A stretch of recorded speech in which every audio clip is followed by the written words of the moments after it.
सर्व मंगल मांगल्ये शिवे सर्वार्थ साधिके शरण्ये त्र्यंबके गौरी नारायणी नमोस्तुते। श्रावणी शुक्रवारच्या तुम्हा सर्वांना खूप खूप शुभेच्छा। श्रावणी शुक्रवार वैभव लक्ष्मी ज्योतीची पूजा लक्ष्मी कुंचन आणि अनेक सेवा करण्याचा हा अतिशय महत्त्वाचा दिवस। माझी सुद्धा वैभव लक्ष्मी पूजेची मांडणी आणि पूजा झालेली आहे। मात्र मी संध्याकाळी सुद्धा करते, अगदी 7 वाजता बसून फक्त मी आता सगळी मांडणी करते, कारण शुक्रवारही आहे आणि दिवसभर माता लक्ष्मीचा वास घरात राहावा म्हणून। सकाळपासूनच जय माता लक्ष्मी हा जप आपल्या मुखामध्ये असावा आणि आजचा दिवस अतिशय मंगलमयी, सुखी, शांत, समृद्धी, सुगंधी घरामध्ये वातावरण ठेवा। जसे की धूप दीप हे लावून आणि मनातल्या मनात फक्त म्हणा जय माता लक्ष्मी, बस इतकंच माता लक्ष्मीला हवं आहे आपल्याकडून की तिचं आपण स्मरण करावं। चला आजच्या व्हिडिओला सुरुवात करूया। व्हिडिओला सुरू करण्याच्या आधी ज्यांना ज्यांना आज लक्ष्मीनारायण म्हणजे मी तुम्हाला काल मूर्ती वगैरे दाखवली आहे सगळं, तरी पण दाखवते, ज्यांना लक्ष्मीनारायण मूर्ती हवी आहे याच्यावर दक्षिणावर्ती शंखाने रोज अभिषेक करावा। तुम्ही बघाल तुमच्या घरामध्ये किती सुंदर फरक पडतो। ज्यांना हवी आहे त्यांनी कमेंटमध्ये नक्की कमेंटमध्येच म्हणते सॉरी, जो नंबर देते त्याच्यावर संपर्क साधा। माता लक्ष्मीची अष्टधातूची मूर्ती ज्यांना हवी आहे त्यांनीही माझ्याशी लवकरात लवकर संपर्क साधा। 23 ऑगस्टला रोजी येत आहे पुत्रदा एकादशी। 23 ऑगस्ट रोजी आपल्याला पुत्रदा एकादशीचे म्हणजे ती लागतीये पहाटे आणि दुसऱ्या दिवशी मध्यरात्रीच्या नंतर संपते, असं काहीतरी टायमिंग आहे। म्हणजे प्रत्येक कॅलेंडरमध्ये आणि पंचांगमध्ये थोडंसं वेगळं आहे, म्हणून मी तुम्हाला सांगतेय की जे काही उपाय सेवा करायच्या त्या 23 ऑगस्टला करायच्यात, एवढंच लक्षात ठेवा। वेळेमध्ये वगैरे अडकू नका, संपूर्ण दिवस एकादशीचा आहे। सगळ्यात महत्त्वाचं काम करायचं आहे ते आदल्या दिवशी तुळस तोडून ठेवायची आहे, तुळशीची पानं, आणि तुळशीच्या पानांच्या खाली जे देठ असतात ना, जर सुकलेली तुळस तुमच्याकडे असेल तर ती कधीच टाकू नका, ती सोन्याहून मौल्यवान असते। पण सुकलेली नसेल तर आहे याच तुळशीचे थोडे थोडेसे देठ आपल्याला घ्यायचे आहेत। आणि जर तुमच्या इथे कुठे जवळ पूजेचे वस्तू मिळण्याचं दुकान असेल तर तिथून तुम्ही तुळशीची जी हे असते ना, लाकडच म्हणतात त्याला, म्हणजे त्या फांदीला, तर ती खूप मौल्यवान असतात। लाकूड म्हणजे काय, तुळशीच्या बारीक बारीक काड्या, थोडक्यात लाकूड शब्द चुकीचा आहे। तुळशीच्या वाळलेल्या काड्या मिळत आहेत का बघा, त्या घरात आणून ठेवा, कारण एकादशीला ह्याचे उपाय आपल्याला करायचे असतात। पण काही कारणानं नाही मिळाले तुम्हाला तर तुळशीच्या मंजिरा किंवा आहे या तुळशीची तुम्हाला थोडी थोडीशी ज्या काड्या आहेत त्या लहान लहान अगदी 11 काड्या आपल्याला लागणार आहेत, म्हणून हे आठवणीनं 22 तारखेलाच तुम्हाला काढून ठेवायचं आहे, लक्षात ठेवा। आता वाळलेली तुळस असेल तर त्याचे 11 तुकडे किंवा ताज्या तुळशीचे 11 तुकडे, तुळशीची पानं, एवढं साहित्य आदल्या दिवशी गोळा करायचं आहे। बाकीचं सगळं मग त्याच दिवशी आपल्याला लागणार आहे। तुळशीची पूजा सकाळी करायची आहे, पण कशी करायची आहे, लांबून करायची आहे, कारण एकादशीला तुळशीला हात लावत नाहीत। खरं तर तुळशीमध्ये या दिवशी शक्य झालं, तुमच्याकडे जर पद्धत नसेल अशी काही, तर अर्धा चमचा दूध घाला, कारण हे खूप महत्त्वाचं आहे या दिवशी करणं। पण तुमच्या जर जुन्या घरातल्या स्त्रिया सांगत असतील की नाही या दिवशी तुळशीला हातच नाही लावायचा, तर नका घालू। म्हणजे आमच्याकडेही नाही तुळशीला हात लावत, म्हणून मग लांबून पूजा करायची, लांबच तुपाचा दिवा लावायचा, नमस्कार करायचा, पाणी शक्यतो घालायचं नाही, शक्यतो म्हणण्यापेक्षा नाही। पावसानं जे काही पाणी मिळतं, कारण निसर्गाच्या पुढे आपण जाऊ शकत नाही, निसर्गानं जर तुळशी मातेला पाणी दिलं तर ते मान्य आहे, आपण देऊ नये, कारण तुळशी मातेचा उपवास असतो। अजून एक इथं तुळशीचा विषय निघालाय म्हणून सांगते तुम्हाला की तुळशीला कधीही देवपूजा केलेलं पाणी घालू नये। आता याचं कारण विचारतात लोक, तर आपण सगळ्या देवी देवतांना स्नान घालतो ते म्हणजे पूजेचं पाणी, आणि तुळस ही माता आहे, पवित्र आहे, विष्णुप्रिय आहे, आणि सगळ्या देवांच्या अंघोळीचं पाणी आपण तुळशीला घालणं हे साफ चुकीचं आहे। म्हणून अगदी स्वच्छ आपण पितो ते तांब्याच्या तांब्यामध्ये घेऊन तुळशीला नेहमी पाणी घालावे, कारण बरेच जण पूजा झाली की ते पाणी तुळशी वृंदावन किंवा तुळशीच्या कुंडीत आणून टाकतात, हे साफ चुकीचं आहे। त्यामधले चंदन कुंकू याच्यामुळे तुळस मरती सुद्धा आणि तुळशीचं पावित्र्य सुद्धा निघून जातं, म्हणून हा नियम पाळायचा आहे। या दिवशी सकाळी तुळशी मातेची पूजा करून घ्यायची आहे, शक्य झालं उपवास करायचा आहे, शक्य नसेल तर उपवास नाही केला तरी कांदा लसूण आणि भात तांदूळ संपूर्ण वर्ज्य असतो एकादशीला, तर तो आपल्याला खायचा नाहीये, एवढं लक्षात ठेवा. तुम्ही साधं पोळी भाजी हे स्वयंपाक खाऊ शकता ज्याच्यामध्ये कांदा आणि लसूण नाहीये. बगर वगैरे सुद्धा चालत नाही उपवासाला, एवढं लक्षात ठेवा. एकादशीचा उपवास नसाल करत, नसेल झेपत, काहीच हरकत नाहीये. तुम्ही फळं, दूध, भाजी, पोळी हे खाऊ शकता. आता पूजेला बसताना काय करायचंय, तर सगळ्यात आधी विष्णू आणि लक्ष्मीनारायणाची ही मूर्ती तामणामध्ये घ्यायची आहे.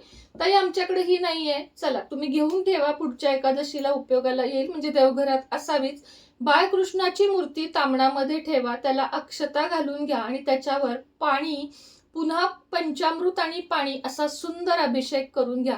अभिषेक करताना तांब्यामध्ये थोडीशी तुळशीची पत्र आवर्जून घाला, म्हणजे अभिषेक पात्रामध्ये तुळशीची पानं अवश्य घाला आणि ओम नमो भगवते वासुदेवाय नमः या मंत्राचा जप आपल्याला करायचा आहे. पिवळे वस्त्र घालायचे आहेत. पिवळा म्हणजे केळांचा किंवा पिवळ्या मिठाईचा, खरं तर एकादशी आहे म्हणून केळांचा नैवेद्य आपल्याला दाखवायचा आहे. आणि जरी तुम्ही बेसन लाडू वगैरे केले तरी तुम्ही देवासमोर ठेवून नैवेद्य दाखवू शकता. स्वतः ग्रहण करू नका, देवांना दाखवलं तर काही होत नाही, स्वतः ग्रहण करू नका. नाहीतर मग सरळ केळांचा वगैरे नैवेद्य दाखवा. पिवळ्या फळांमध्ये शक्यतो केळच आपण नैवेद्य दाखवतो. आंब्याच्या सीझनमध्ये आंबा, मोसंबी, संत्रे हे आपण शक्यतो नैवेद्याला दाखवत नाही, ते आंबट असतं म्हणून पिवळ्या केळांचा नैवेद्य दाखवून घ्या.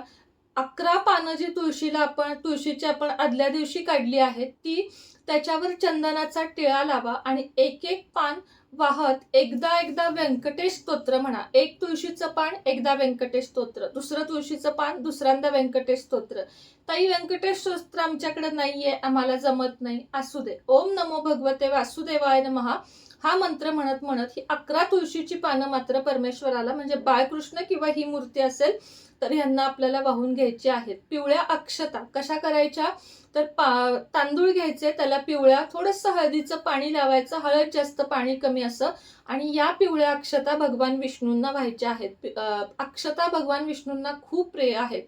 तुमच्याकडे जर केशर असेल तर केशर हे सुद्धा भगवान विष्णूंना खूप प्रिय आहे. केशराच्या पण 11 काड्या चढवून तुम्ही त्याचा नंतर प्रसाद म्हणून खाऊ शकता. तर 11 केशरयुक्त हळदयुक्त केशर, असं हळदीत थोडं केशर घालायचं आणि ते पण भगवान विष्णूंना व्हायचं. भगवान विष्णूंना या बोटाने चंदन लावून, तोच चंदन टिळा मी तर रोज लावते, तोच आपल्याला सुद्धा लावायचा. अशा पद्धतीनं सुंदर पूजा करून घ्यायची. नैवेद्य भगवान विष्णूंची, आधी गणपतीची, मग भगवान विष्णूंची, माता लक्ष्मीची अशी विधिवत आरती करायची, नैवेद्य दाखवायचा. या दिवशी तुम्हाला जमलं तर व्यंकटेश स्तोत्र 16 वेळा म्हणा. खूप छान सेवा आहे आणि याचे रिझल्ट फलश्रुती सहित पूर्ण, म्हणजे व्यंकटेश स्तोत्र पूर्ण आपल्याला म्हणायचं आहे. संस्कृत मधलं म्हणाल तर मोजून 2 मिनिटं लागतात, प्राकृत मधलं म्हणाल तर मात्र वेळ लागतो.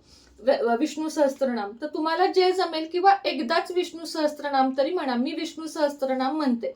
विष्णू सहस्त्रनाम म्हणून झालं की संध्याकाळी जो उपाय करायचा आहे तो तुम्हाला सांगते, पण त्या उपायाच्या आधी ही पूजा करणं महत्वाचं आहे.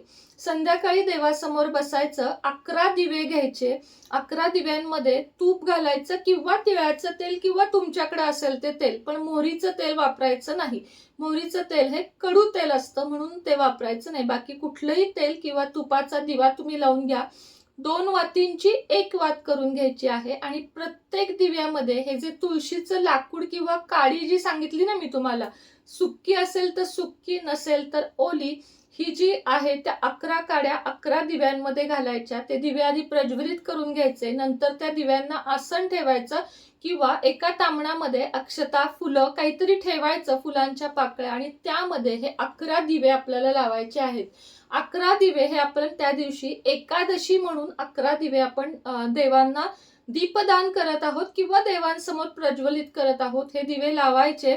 या दिव्यांनी ओवाळायचं वगैरे नाही. हे दिवे नुसते लावायचे, कणकेचे नाही, मातीचे किंवा मग मातीचे, म्हणजे दिवाळीच्या पंत्या असतात त्या, स्टीलची निरांजनं, चांदीची निरांजनं, जे काही तुमच्याकडे असेल ते तुम्ही लावू शकता. आता हे जे तुळशीचं ठेवलेलं गुळ आहे ते त्याच्यामध्ये जळलं नाही तरीही चालतं, पण ते त्यामध्ये घालायचं आहे त्या दिवशी.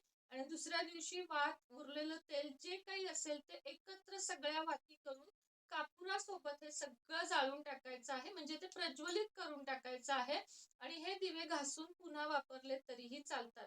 एक दिवा एकादशीला संध्याकाळी मुख्य दरवाजात पण लावायचा. हे 11 सोडून एक दिवा मुख्य दरवाजामध्ये लावायचा.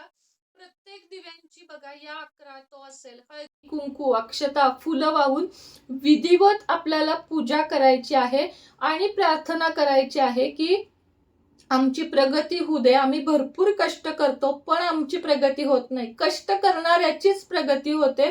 भले तुमची कष्ट करण्याची पद्धत, मग तुम्ही डॉक्टर असाल, इंजिनियर असाल, तुम्ही व्हॉट एव्हर तुम्ही काही असाल, पण तुम्हाला तुमच्या क्षेत्रात कष्ट करावे लागतील. आता माझं क्षेत्र आहे युट्यूब.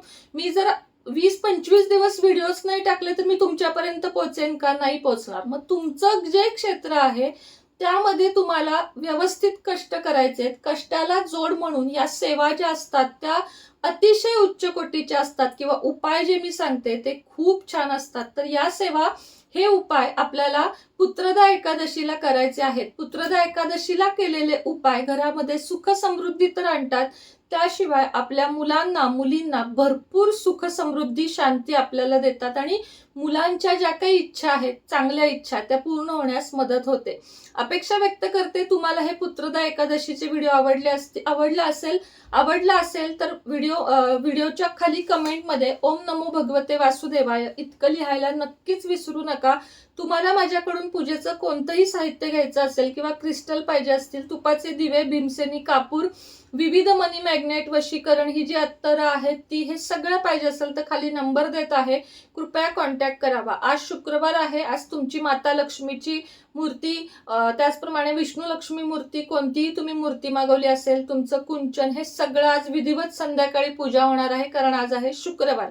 त्यामुळे आज भरभर ऑर्डर करा. तुमचे पूजा साहित्य आज विधिवत पूजा केले जातील. श्री स्वामी समर्थ.